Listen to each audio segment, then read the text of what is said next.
Ito ang salita ng Diyos para sa bayan. Hatid ni Brother Eddie Villanueva. Sa episode na ito, bibigyang linaw ni Brother Eddie ang issue ng Senate Bill 1979 na nagtutulak ng comprehensive sexuality education sa lahat ng antas ng paaralan sa Pilipinas. Bakit nga ba ito mapanganib sa mga kabataan at dapat tutulan? Pakinggan ang salita ng Diyos para sa bayan. Ipagkakatiwala mo ba ang mga anak at apo mo para matuto ng sex education?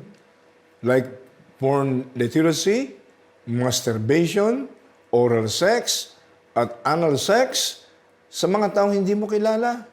Walang matinong magulang ang magsasabing oo. Pero sa tinutulak ngayong Senate Bill 1979, mapupuwersa ang mga magulang na ipagkatiwala na lang sa mga taong hindi nila kilala ang pagtuturo ng sex sa kanilang mga anak. Kilala ang panukalang batas na ito bilang Prevention of Adolescent Pregnancy Act o Anti-Teen Pregnancy Law. Ang ganda ng title ng panukalang batas. Pero bakit ito'y camouflage lang ng mga evil things? Pilit din itong pinipinta sa publiko bilang isang child protection bill. Ang gandang pakinggan, ano po? Sa biglang tingin, parang napakalinis ng hangarin. Pero tandaan po natin, ganyan ang strategy ng mga woke or extreme left activists and lawmakers na sukdulan ang pagkaliberal. Kung kaya nakakapagpasa sila ng mga pulisiyang nagwawasak naman sa lipunan. Halimbawa na lamang ang SOGI Bill o Sexual Orientation, Gender Identity and Expression Bill. Tinawag nila itong Equality Bill or Anti-Discrimination Bill. Napakagandang pakinggan. Pero sa totoo, ang SOGI Bill ay balat kayo lamang para maitulak ang same-sex marriage sa bansa at gawing modern Sodom and Gomorrah ang Pilipinas. I-discriminate din ito ang mga taong hindi sampalataya sa multigender ideology na imported sa Western countries. Gaya ng mga Kristiyanong naniniwalang babae at lalaki lamang ang kasariang nilikha ng Diyos. Sabi nga ni President Donald Trump, dalawa lang ang gender na ginawa ng Diyos. Kaya wag po tayong magpapaloko sa pangalan ng batas na Prevention of Adolescent Pregnancy o Anti-Teen Pregnancy. Mga camouflage lang po ito ng mga titles para ma-entice ang mga lawmakers at mga tao na hindi nila ma-discern ang horrible, alarming intention ng puwersa ng kadiliman. Dahil kapag naipasa ang mga ganitong klase ng bill, maghahasik lang ito ng lagim sa ating lipunan. Isa sa batas nito ang comprehensive sex education sa ating mga elementary at high school students. Talamak na po ito sa mga bansang nakubkob na ng mga woke at extreme leftist activists and lawmakers. Kaya may mga paaralan sa Amerika na nagtuturo ng masturbation sa grade 1 students. Dito sa atin, balak turuan ang mga bata sa murang edad pa lang ng 6 hanggang 9 na taon tungkol sa masturbation. Sobra na po ito. Baka talunin pa nito ang kasamaan ng Sodom and Gomorrah, ng gunawin ng Diyos ang Sodom and Gomorrah. Hindi nito po proteksyonan ng mga minor de edad nating anak at apo.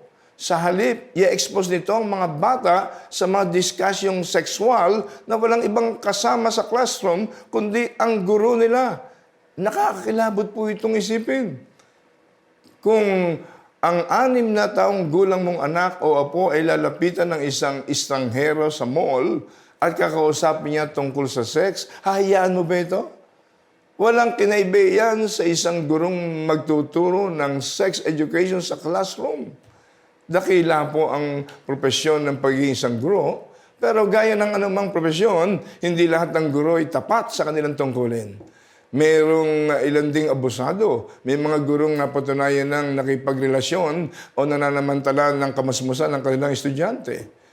Kung iyahasik ang lagim ng sex education sa mga classrooms, Magkakaroon ng disruption sa relationship dynamic ng estudyante at guro. Ibig sabihin, ang guro'y hindi na lamang magiging isang tagapagturo ng mga basic school subjects. Sa halip, sa bisa ng isang sex education law, gagawin silang otoridad ukol sa mga personal at masaselang sexual na paksa. Sila ang lalapitan at kakausapin ng mga estudyante tungkol dito. Hindi yan tungkulin ng mga guro. Tungkulin yan ng mga magulang. Hindi ang classroom o ang paralan ang tamang lugar para matutunan ng isang inosenteng bata ang mga masaselang na aspeto ng kanyang pagkatao. At kahit kailan, hindi dapat hayaan ng sinumang magulang na makipag-usap tungkol sa sex ang minor de edad niyang mga anak o mga apo sa ibang tao. Lalo tigit sa mga gurong may kapangyarihan sa kanila, kapangyarihan pwedeng gamitin sa pang-aabuso at pananamantala. Hindi trabaho ng sinumang guro na magbukas ng anumang usaping sexual sa mga minor de edad na anak at apo natin. Hindi dapat ituro sa mga paaralan na okay lang manood ng pornography, na okay lang ang masturbation, na okay lang ang sex kahit hindi pa kasal ang magkasintahan. Ang pag-uusap na yan ay para lamang sa anak at sa kanyang mga magulang. At naniniwala akong ang ating mga kababayang guro na karamihay Kristiyano at Muslim ay ayaw ding masadlak sa sitwasyong lumalapit sa kanila ang mga estudyante para pag-usapan ng sex. Kaya nananawagan po tayo sa Senado ng Pilipinas, lalo na sa mga senador na pinagpipilitan ang sex education bill na ito. Maawa naman po kayo sa kabataang Pilipino. Kung gusto niyong iligtas sila sa teen pregnancy, palakasin natin ang pagtuturo ng moralidad sa mga paaralan. Mas pagtuon ang pansin natin ang pagdevelop ng curriculum at learning materials tungkol sa values education at GMRC o Good Manners and Right Conduct na isinabatas po ng SIBAC Party List. Pwede rin magsagawa ang mga local government units ng community-based education programs para turuan ng mga magulang kung paano nila magagabayan ang kanilang mga anak sa mga usaping sexual. Pwede rin makipag-partner ang pamahalaan sa simbahan at iba pang faith-based groups. Maraming paraan para tulungan ang mga kabataan. Pero ang sex education ay hindi isa sa mga paraang ito. Kaya naman nananawagan din tayo sa Department of Education na suspindihin ang umiiral ngayong DepEd Order number 031 Series of 2018 na nagpapatupad ng sex education sa mga paaralan. Ang kailangan ng ating lipunan ay hindi mga mambabatas na gagawing sex laboratory ang mga classrooms. Sa halip, ang kailangan natin ay mga matatag na pamilya kung saan ang mga magulang ay binubusog ng pagmamahal at pangangaral ang kanilang mga anak. Hindi kailangan ng mga estudyanteng minor de edad ang mga gurong magtuturo sa kanila tungkol sa sex. Ang kailangan nila ay mga gurong huhubog ng kanilang talino, husay at kakayanan para maging mga produktibong bahagi ng lipunan o ng pamayanan. Sa patungkol naman sa kanilang sexualidad, ang kailangan ng ating mga anak at apo ay mga taong may malalim na relasyon sa kanila para sila'y magabayan ng tama. Yun po'y walang iba kundi ang kanilang mga magulang. Oo, hindi lahat ng magulang ay perpekto at kayang gawin ito. Kaya naman kailangan magtulong-tulong ang simbahan at pamahalaan upang suportahan at hubugin ang mga magulang na gawin ang kanilang tungkulin. Ipaalala natin lagi sa mga magulang ang obligasyon nilang gabayan ng kanilang mga anak sa landas ng kabutihan.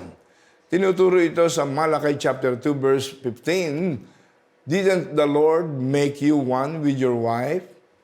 In body and spirit, you are His. And what does He want? Godly children from your union. Sabi po ito ng Biblia. Sabi rin sa Proverbs 19 verse 18, discipline your son, for there is hope. At sa Deuteronomy 6 verses 5 to 7, ipinakita ng Panginoong Diyos ang kahalagahan ng pagtuturo ng biblical values and teaching sa mga anak upang sila'y lumaking may banal na takot sa Diyos. Love the Lord your God with all your heart and with all your soul and with all your strength. These commandments that I give you today are to be on your hearts. Impress them on your children. Pagtulong-tulungan po nating itaguyod ang magandang kinabukasan ng ating mga anak. Sama-sama po nating hadlangan ang sex education bill ng ilang mga senador. At huwag nating hayaang gawin nilang sex laboratory ang mga classroom at paaralan. Pagpalain po naman ng Diyos ang ating bayan. God bless you all and God bless the Philippines. Naway na pagpala kayo ng salita ng Diyos para sa bayan. I-follow si Brother Eddie sa X at sa Facebook. Hanapin lang ang bro_Eddie sa X at Brother Eddie C. Villanueva sa Facebook. God bless you and God bless the Philippines.